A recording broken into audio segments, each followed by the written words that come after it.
Welcome to the Inheritance Podcast. I'm Joe Riley. Today we are speaking with Dr. James Grubman, who is an internationally recognized consultant to families of wealth, family businesses, and the advisors who serve them, and Dr. Dennis Jaffe, who is an advisor to families about family business, governance, wealth, and philanthropy, and a senior research fellow at Banyan Global Business Advisors. Today we'll be talking to them about their article on the Acquirers and Inheritors Dilemma. Jim and Dennis, you wrote this paper in 2007 called The Acquirers and Inheritors Dilemma, and it was immediately passed around and talked about. Why did you decide to write it? We realized there had been no comprehensive review of the psychology of wealth to that point. And one of the things that I think we both had encountered was frequent requests about the literature, what books to read, what's good articles and whatever. And in our own work, we realized it would be useful to gather and distill the bibliography and a comprehensive review of the psychology of wealth. And then we had to organize that in our own particular way, which we did by separating into acquirers and inheritors. And it was during that process that the whole immigrants and natives metaphor was born. We were seeing that a lot of things were arising. And I think the dilemma that people in this field often feel is that we are in a field. We span different disciplines. So in our reading, we were reading personal accounts and personal stories that would not figure in the literature. We were students of identity theory and the idea of personal identity, but we were also beginning to develop our view of the culture and how the culture around you of your family makes you who you are. So we had a lot, not just to review the literature, but to introduce a kind of a multidisciplinary framework for understanding it. So we really, when we were writing it, we really had a sense of being pioneers and really sharing something that wasn't usual. Most of the family business literature was actually more business oriented, and we were trying to bring back the personal and relate it to the work of financial advisors who we were meeting. So this literature seems to start in the 1980s. What was wealth advice like before 1980? Well, it's funny because Dennis and I have been talking, and Joe, I've begun formulating some things about what I call Wealth 1.0, which was that period of time before the 1980s, which was kind of a wasteland, not much discussion about psychology of family wealth. If there was anything, it was either very psychoanalytic or psychodynamic or preoccupied with dynastic wealth. There really was not much of anything. And the mid-1980s began, as you point out, with what we might think of as Wealth 2.0. Joni Bronfman, one of the early wealth counselors, did a dissertation talking about the experience of inherited wealth. That came out in 1988. And there were a few other people that began to do things, which actually, Joe, brings us full circle because the Inheritance Project, Right, Barbara, the people at that time through the late 1980s to around 2005, they started bringing out and publishing some of these things in the 90s, the Voices of Inheritors. They formed the organization More Than Money, which we all know, and I became involved with in the Boston area. So you're absolutely right. Before the 1980s in Wealth 1.0, the people thought that either being rich was totally wonderful or bizarre with large families, but the whole concept of wealth at a lowercase w, the millionaire next door, and what it's like for the multitudes of people who come to wealth through business and other ways. There was almost nothing about that.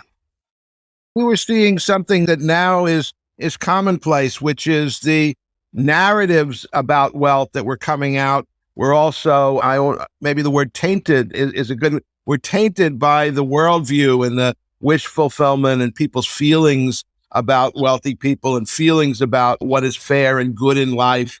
And they weren't recognizing that their supposedly objective observations had a bias from where they came from. So we were trying to deconstruct some of these narratives and say how they were informed by people's cultural heritage, by people's experience of creating wealth or coming into wealth, and beginning to look at the context in a more systematic and thoughtful way. How do you think families educated their children about wealth before this, though? Do you think, I know Jim has talked about the role of culture in these families. Well, I think in many ways, there was very little discussion about it overtly.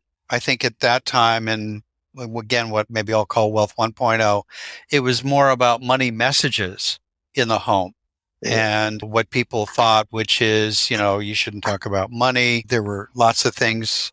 And these are some of the things that we put together in Acquirers and Inheritors around what it was like. And this is what Joni Bronfman talked about, the environment within families of wealth. But there was much less open family communication, people doing family meetings. What we may not know and may never know is actually how many families were doing those things and contributing to successful generational wealth.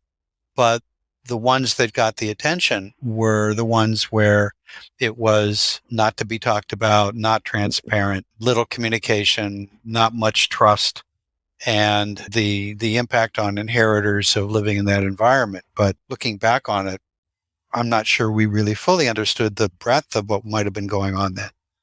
The 60s were important in the sense that all of the narratives about wealth, and these are going back, and some people from the 20s writing about their experience, everybody starts off by saying, we didn't talk about money. It was unseemly. It was not something that you would talk about.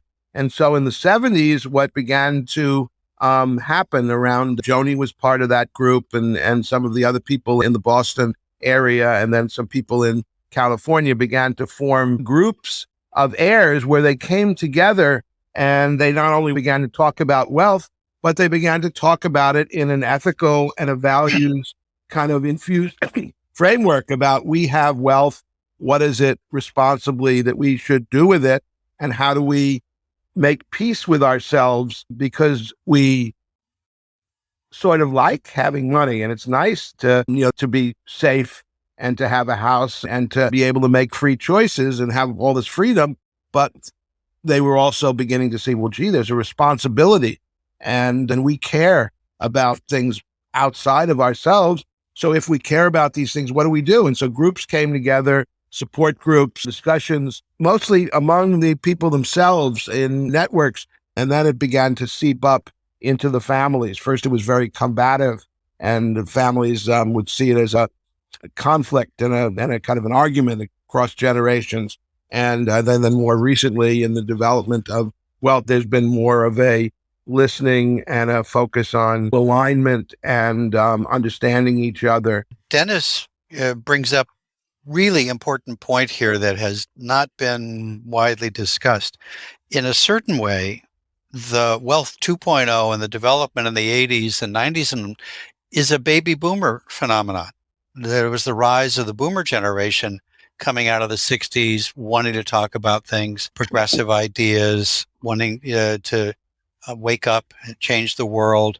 And the last 30 years or so, in some ways also has been very boomer led.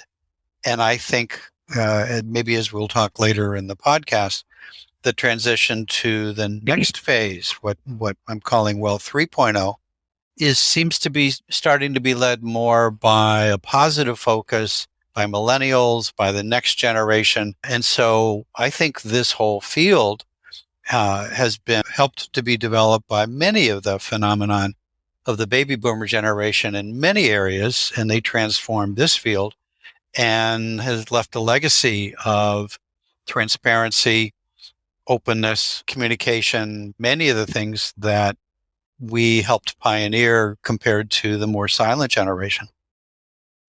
So you think it was the inheritors driving the conversation in the 60s?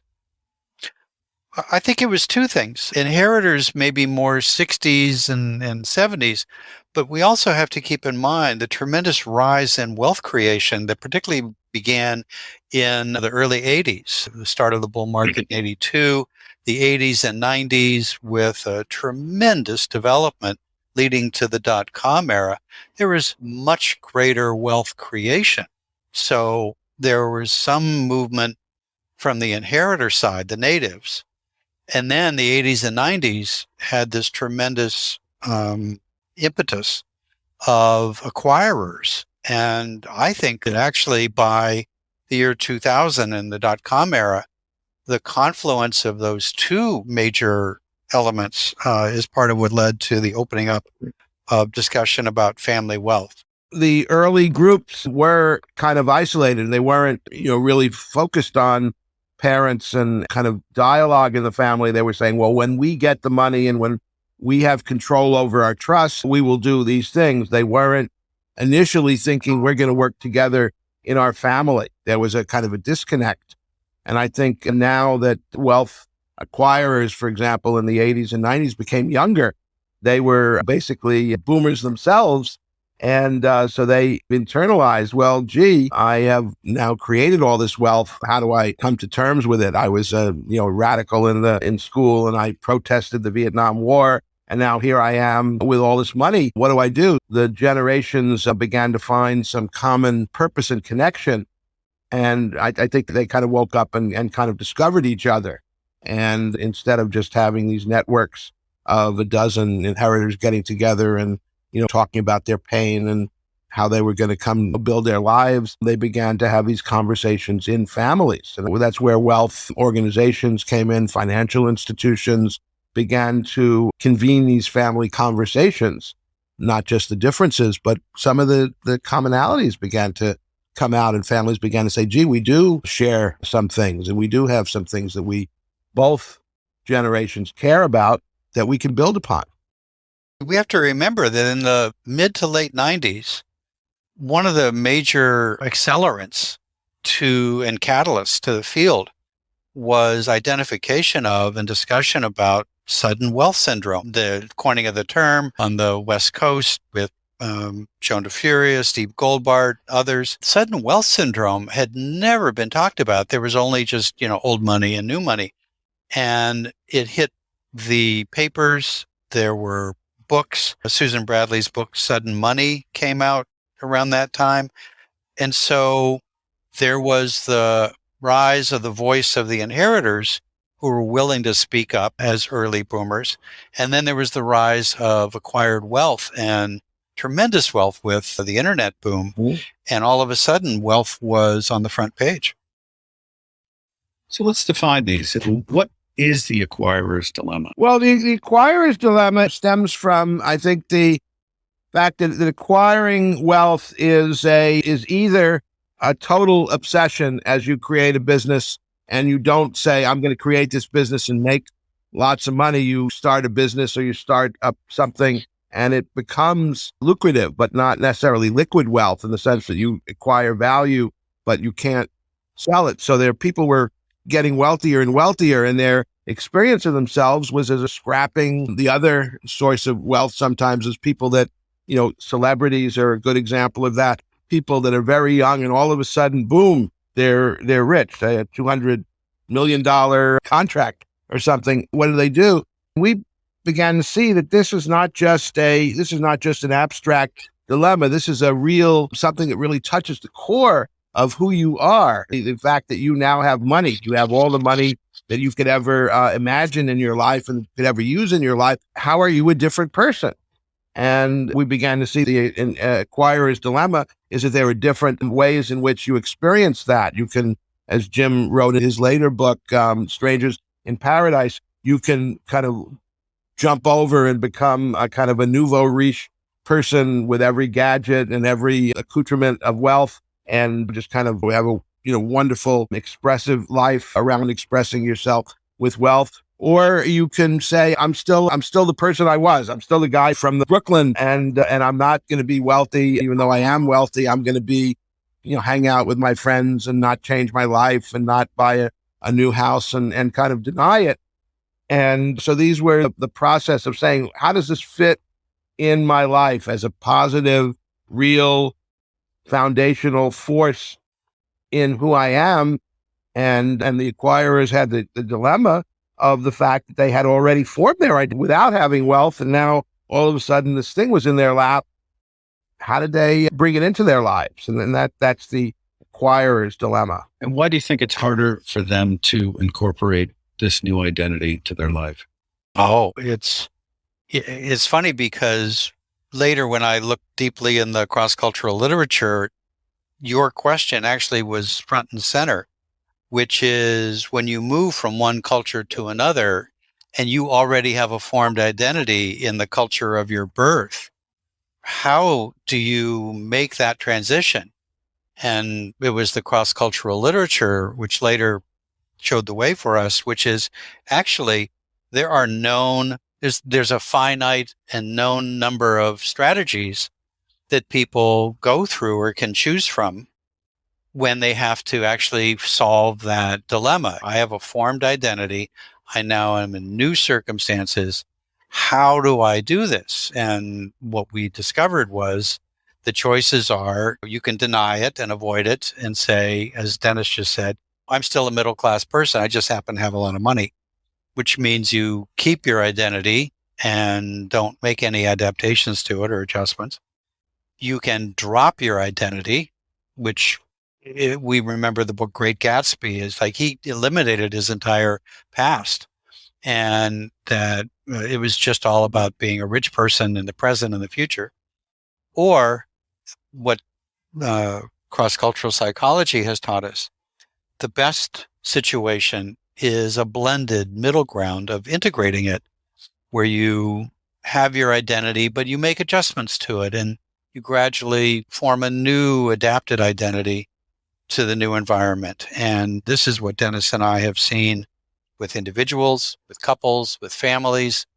And this is often what the work is in the field of family wealth consulting, helping people navigate and solve some of that dilemma of what do I keep from where I came from? What do I drop, which no longer serves me or us? And what, in fact, do I have to take on and learn for the new environment I find myself in? And those three questions of adaptation are part of how people solve the acquirer's dilemma.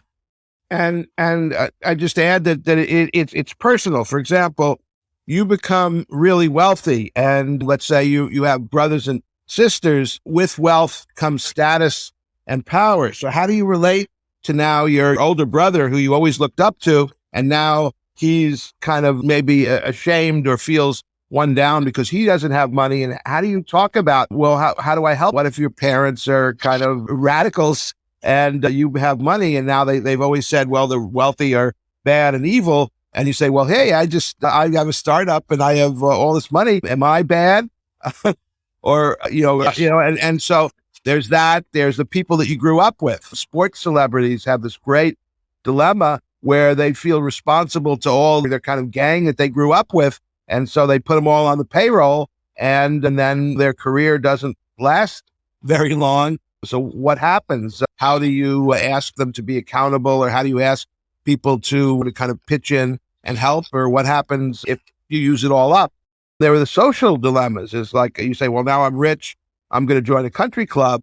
And then you apply to the country club. They say, well, who are you? Who do you know? Where do you come from? And it's like, well, you're not welcome. Well, gee. So there are all kinds of repercussions that just kind of shake your world. In some ways, this is what we started to talk about in Acquirers and Inheritors Dilemma, which is a developmental approach, a very systemic approach.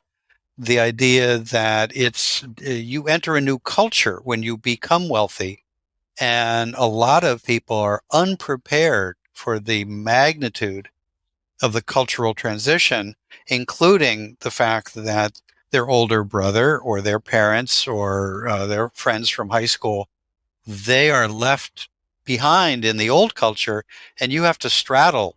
And it's funny because we cited one of the books by Alfred Lou Brano called blue-collar roots, and he talks about being straddlers, having a foot in the world he came from and the foot in the culture that he is now in when he became successful.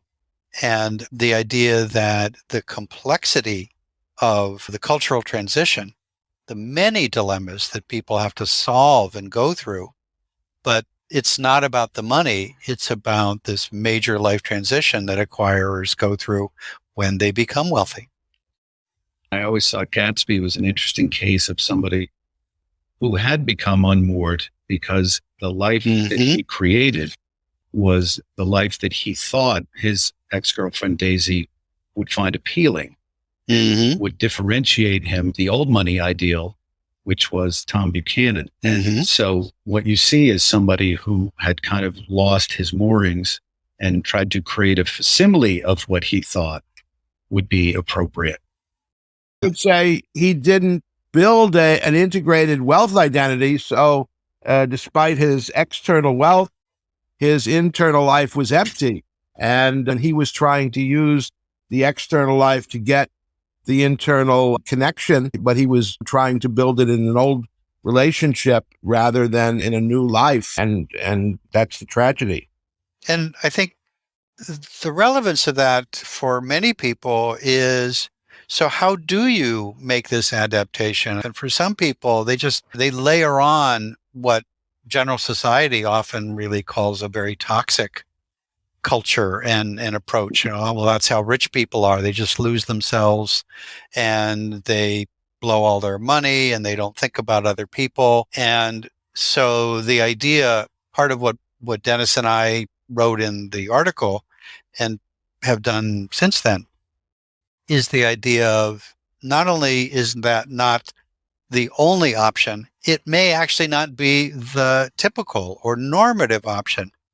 And that was going against society, that society has a lot of stereotypes and wealthism about rich people, and that wealth will basically destroy you and roll over you, and your kids will all become spoiled and entitled.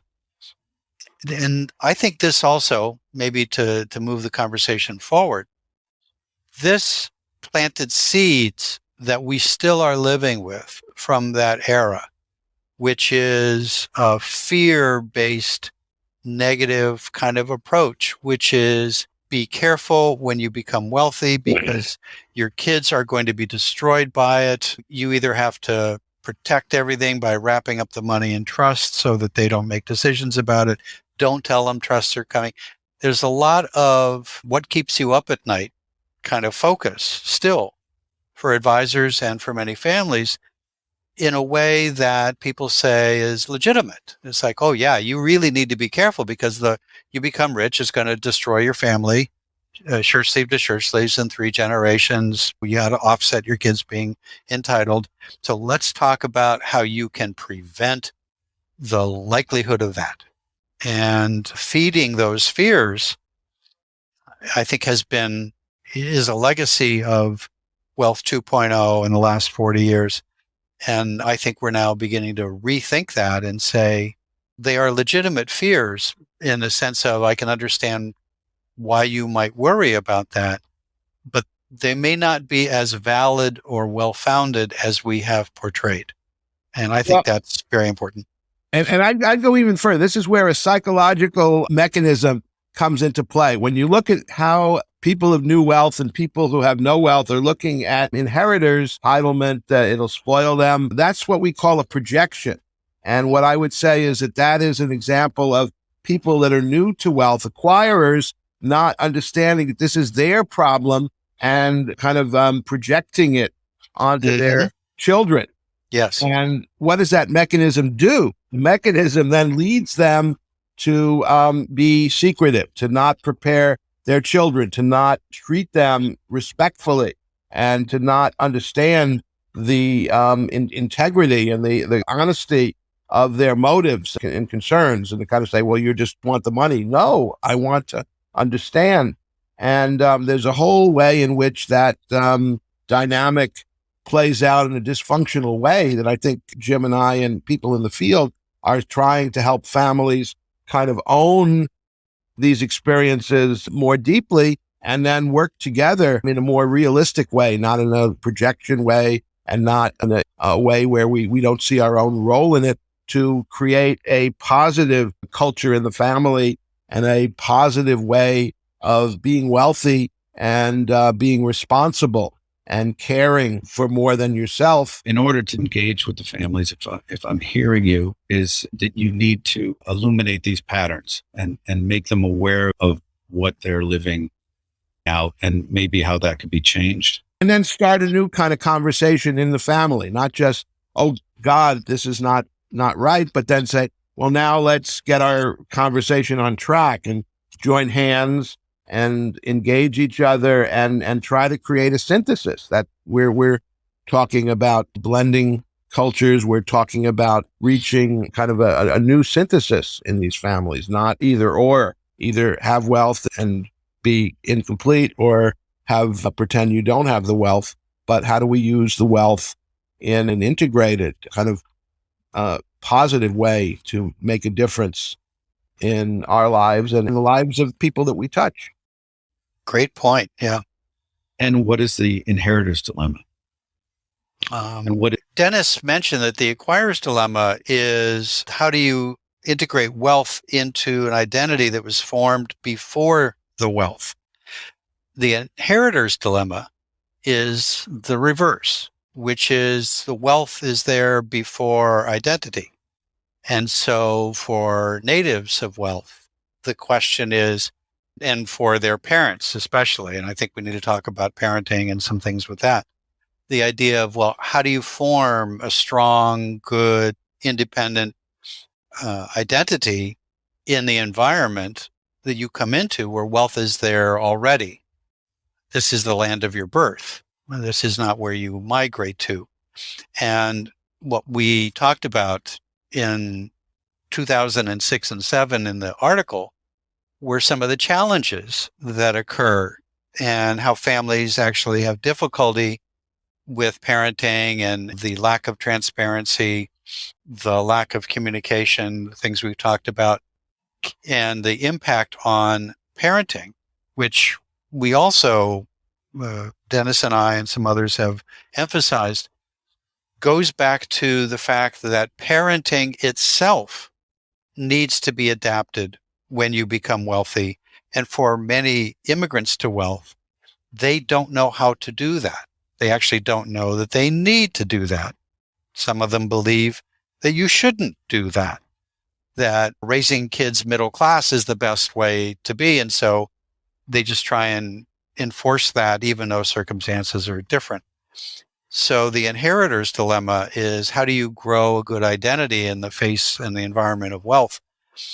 And what we now know much more of is actually, that's how the family has to work together, and that breaking some of those old rules, having good family meetings, having family communication, openness, teaching people about trusts rather than hiding trusts from people. When you adapt parenting for the new environment, lo and behold, it's a lot easier for inheritors, the natives, to build great personalities. And I think this is what we've seen more and more of. I think we're going to see kind of a 3-phase process in making that happen. And the first is transparency in the family, where you're transparent, not just about what we have objectively, but how you experience it. What do you do when you're growing up and you see a street person in your city? What do you do when you look at what you have and what others have? You have family conversations, and you also, what do we have? What does it mean to be a wealthy person? So there's transparency. Then the second phase of identity development is going out on your own. It's the hero's journey. It's going out. It's building an identity. It's being part of the networks of inheritors and kind of having a job, learning about that how, where money comes from, and a sense that you can produce money if you were separated from your family wealth, which is an anxiety that everybody has. So they're going out and developing a sense of yourself. But then the third phase, which I think we're discovering and now really exploring, is to come back into the family and to say, not just working in the family business or being part of the family office, but saying, I want to be now a productive part of the family. I want to work with other family members to think about our wealth, to think about it as a positive force, to rethink maybe some of our investments and some of the things that we do with our wealth to be more in line with our values and goals. There's a kind of a foundation going out and discovering who you are independently of your family. And then there's a kind of returning to I think we're beginning to see is a new kind of family, a collaborative, a values-based, a kind of a responsible, thoughtful family about wealth, kind of a three-phase process. I want to bring this back for a minute to the inheritors themselves. And I think it would be interesting for the listeners to hear what you think the developmental experience of inheritors is like. Why do they have these issues? Well, I think that's a really interesting question, Joe. And it's complex because the developmental journey of inheritors cannot be divorced from the family and their environment. And the only way that I could sort of see to describe it is the environment of parenting and how the family worked from the very beginning to help an inheritor develop strong, good, responsible personality is incredibly influential. And we know this in all families. And so it's not just the developmental journey of the inheritor as an individual and on their own. Let me give you two examples.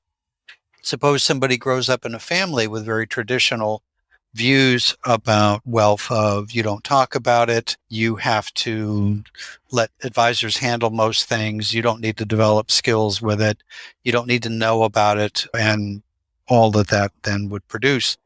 Compare that to more, so we say, modern families or progressive families, where from an early age they do what Jolene Godfrey called a financial apprenticeship process of building good money skills, teaching good skills that they then become the foundation for wealth skills, talking about and listening to each other about money messages around wealth and society. When the child says, Daddy, are we rich?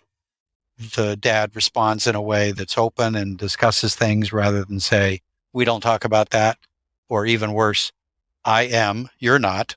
and they squelch it. And through the teenage years where there's increasing skills, as Dennis said, in the 20s and 30s, with important stages of development of emerging adulthood, people go out, they develop self-efficacy in the world.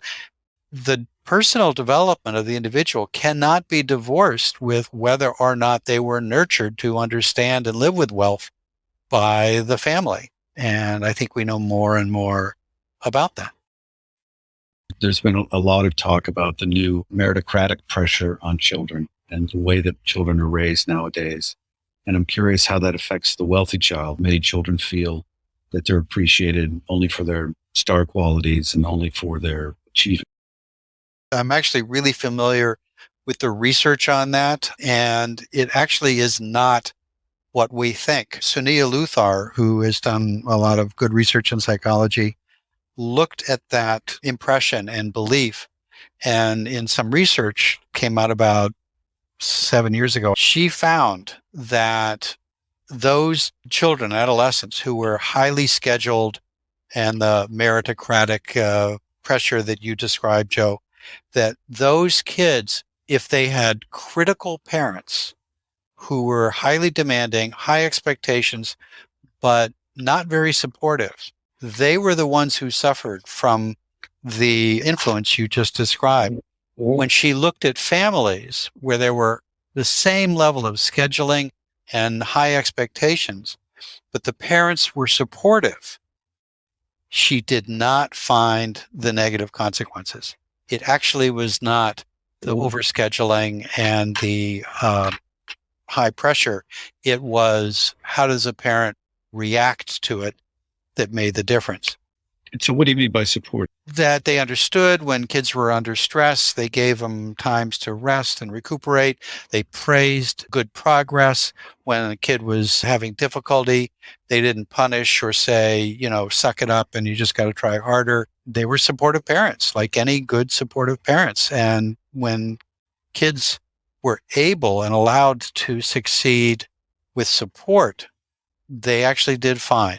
It was the critical environment with high performance expectations that actually turned out to be the element. This, kind of pressure to be excellent, and the fact that everybody is a little bit above average and wants to excel is a social problem. And I've just read the book Meritocracy, which points out that there is an unfairness, and there is a way in which being a wealthy person and getting coaching and having somebody help you write your college exam does give you a leg up.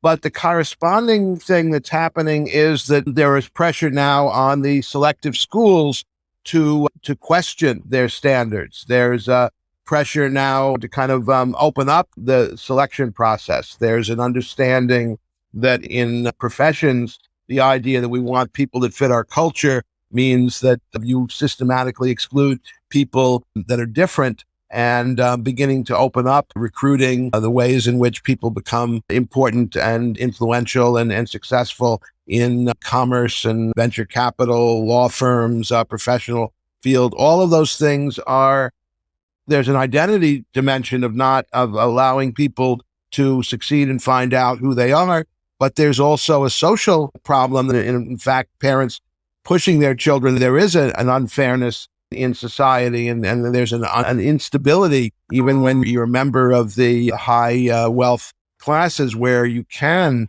come crashing and burning and out of your secure niche and lose it. So it's a very complex dilemma right now, and it isn't just treat your kids differently and tell them to find their passion. And there's a reality in the world that they have to toughen up. They have to learn how to deal with adversity. They have to meet challenges and disappointment, and particularly come to terms with unfairness. And those are hard things to teach.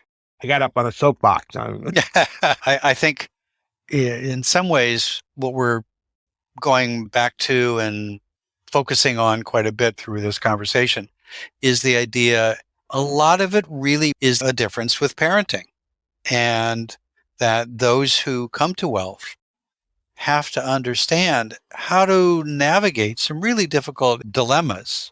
Those are the parents' dilemmas of how do you not be a snowplow parent front running your kid on all stresses? How do you allow your kid to struggle and suffer and have some of the adversity that they need to build character? And for a lot of immigrants to wealth, looking at their G2s and trying to move it to the G3s, they don't have a good, clear sense, and they need guidance on how to strike that middle balance where you provide good support for your kid, but at the same time, you don't insulate them from all the stresses of life. Jim, you said once that wealth is really more of a culture, not so much a class. What do you mean by that? Well, actually, what I said was need to focus on wealth as culture and less as class. There are environments and situations where, even as Dennis was just talking about, issues of privilege and class are very relevant and very relevant in today's society. What I was emphasizing was what had been missing was the idea of moving away from just talking about wealth as class, which has issues of power and privilege and things, and just looking at it as culture. That had not been done before. And when Dennis and I developed what we call the cultural model of wealth, of what's the economic culture that you grew up in?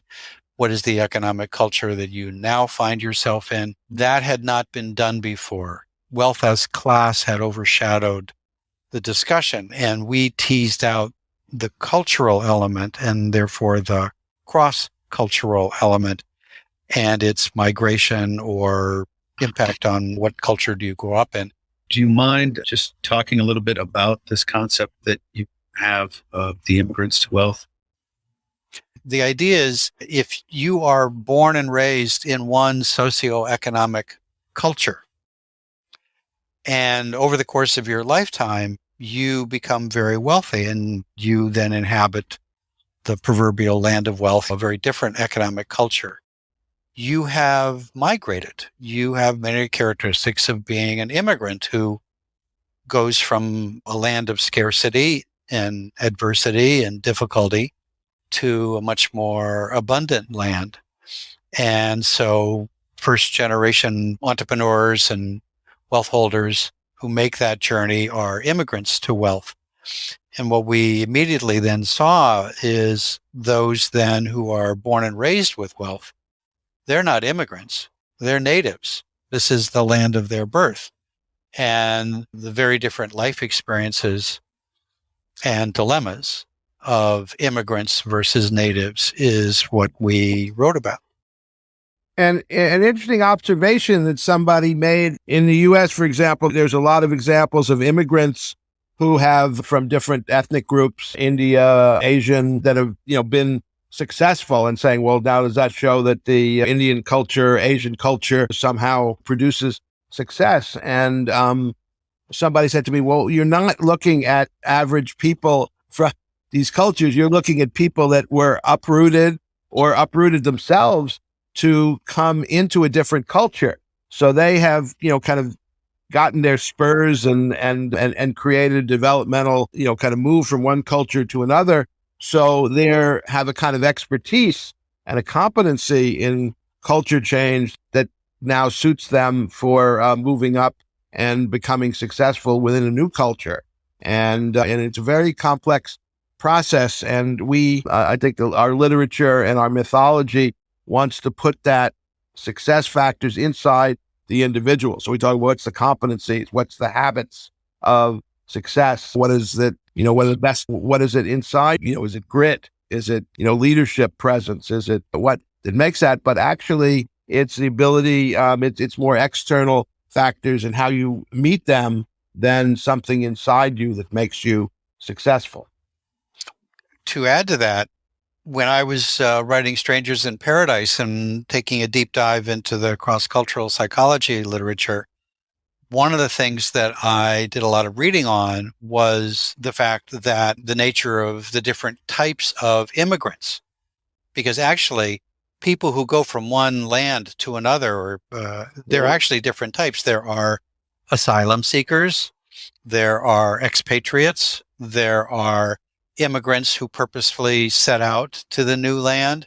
There's actually many different types of people who migrate. There's all sorts of people who go from one place to another of their choosing or not of their choosing. And what I discovered was there are lots of studies of those different types, and that it was the purposeful immigrant, the one who makes a purposeful plan to go from situation of a difficult country or culture to a much better place, plans for it, develops things or capitalizes on, as Dennis said, the external circumstances. Their marriages tend to be stronger. They tend to have better parenting. They tend to be creative and take advantage of opportunities, and that they actually are a cohort that is a lot like entrepreneurs. And so the idea of the match of people who are able to make a migration successfully sometimes take advantage of an opportunity versus many of the other types was a strong parallel to who becomes wealthy. Did you say the involuntary immigrants are more like inheritors? No, the involuntary immigrants may or may not be as successful in making the cultural transition. They're the ones who sometimes are forced to migrate. I'm talking about geographic immigrants, the ones who make a culture change, but they did not plan to set out for it. Ethnic or geographic immigrants. The comparison to people with wealth is, yes, lottery winners, for example. They have different characteristics than entrepreneurs. And that the similarities to somebody who has a purposeful migration that they plan and work toward and have to encounter risk and difficulty over time that they overcome. Those people are different and their outcome is different than what you might see as, lottery winners, people who get a litigation settlement from a bad event, other people who become wealthy under difficult circumstances. It's interesting because you mentioned in the paper that there was a British study of lottery winners, and many of them did perfectly fine. Many of them stopped working, but they didn't change their social class. So they found a way to adjust to their new situation. That's the integrated strategy that we talked about, which is to hold on to the good parts of your identity, your values. But for many of them, they did make changes in their lifestyle. They enjoyed the benefits of the money, but they stayed in their social environment, dealt with some of the changes. And so things worked out well for them compared to the ones, and this is a very big word that has been around in recent years, which is the issue of disruption. That when the wealth is highly disruptive, it calls on personality to make that transition with stronger characteristics. And, Dennis, you and I have worked with families and seen people where the liquidity event is, highly disruptive, and some people navigate that disruption. And Joe, you know about this too, versus others who find it so disruptive that actually they really have trouble with it. Oh, and this is the challenge in a family. You can be wealthy with a business and basically not have a huge income because you reinvest in the business. So the family is comfortable living modestly. And then there's a sale, and all of a sudden a mega check comes into the family. And now the family they've been wealthy for a while, but now they have to deal with wealth. And so liquidity events for families create all kinds of waves of disruption that the family has to work with. And sometimes the liquidity event, it has to be secret, or the family isn't informed, or only a few people are involved in making this decision. And then boom, it hits, and all kinds of things erupt in the family that are unexpected, like people in the family who worked in the business losing their jobs, the fairness and unfairness of the different levels of ownership, the resentments against people. All these things come up, and the family becomes a different animal when they have a liquidity event or they sell the business. Their identity isn't embedded in that business anymore. And sometimes their status in the community changes. And they're not the proprietors of the business and the employers, but they have all this wealth. And so everybody's coming to them, contribute to our cause, come to our fundraiser. And all of a sudden they're thrown into a different pit. Absolutely. It's funny listening to this whole conversation over almost the last hour. It's been really interesting because in what you just said, Dennis, the idea of when a liquidity event hits a large family, multiple family members, maybe, 8, 12 or more family members, you can really see, Joe, the impact of the diversity of how people handle it, and how, depending upon a variety of things, some branches of a family and some family members. I'm thinking of one family that I worked with years ago where they had 4 branches, and after a massive liquidity event, 2 of those branches did well. They talked about it. They met as families. They supported each other. Their parenting had been good. One branch was absolutely destroyed, where they started infighting. The children were pressuring for things. Parents didn't want to talk about it. They were afraid. And in another family, they basically burned through the money, and then they had to deal with the fact that the other branches still had money and they didn't. And you can imagine what that did to the collective extended family. And so the variety, what we wrote about in Acquirers and Inheritors, was about the complexity of dealing with wealth, of adjusting to wealth, by how you came to it, whether you were born without it or you were born with it, and the psychological and sociological elements that go into it, where it's really not about the money. Money doesn't roll over us and destroy us or do something. It's these other factors. So there's the inheritor's internal journey, the hero myth, the dealing with your own internal challenges. But what I'm hearing is that when you're dealing with complexity on a larger scale with a family, that it's the building of social capital that's paramount, and that's probably you're going to be your go-to. It's not just social capital, but there's also human capital. The family's focusing not on the wealth and how much we have, and we have it, then our task is done. But saying, now that we have this wealth, we have to focus, and people are talking about a non-financial capital. We're talking about our social capital in terms of how we relate to society, our family capital in terms of our relationships and our emotional, kind of sense of each other and working together, the human capital, the development of the skills and capabilities and self-awareness of the next generation. These are all things, aspects of the family that the family has to attend to when they are in as we say, the land of wealth. And I think the spiritual capital that many people is important, the governance that has to be developed. Right. This goes back to what we have talked about, which is, by and large, general society does not prepare families very well to know what to do when they migrate to the land of wealth. And there's an awful lot that you have to do. I think the 100-Year Families Project that Dennis has spearheaded about and written the book Borrowed from Your Grandchildren about, the idea that there's, you need to build things for a strong family, including governance, communication, shared activities, shared vision. And for those families that either have a sense of building and putting their capitals together to create all this, or they get help from the outside to learn what to do, things turn out much better when families do that.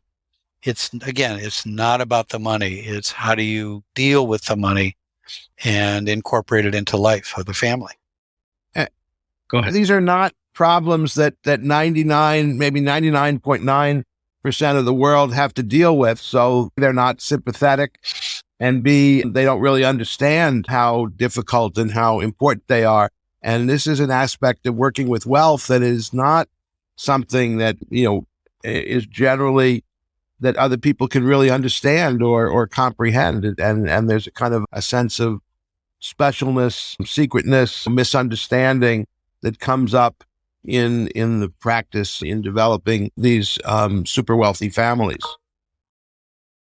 It's funny because, again, Joe, it's wonderful. It's amazing and wonderful that you have helped revive the Inheritance Project, and that we're having this conversation and looking back over what has been a really important set of years since the 1990s, when all of this began with the writings of the Inheritance Project and Trio Press at the time. And we are now at a different point in general culture, in our understanding of what wealth is about, what to do with it.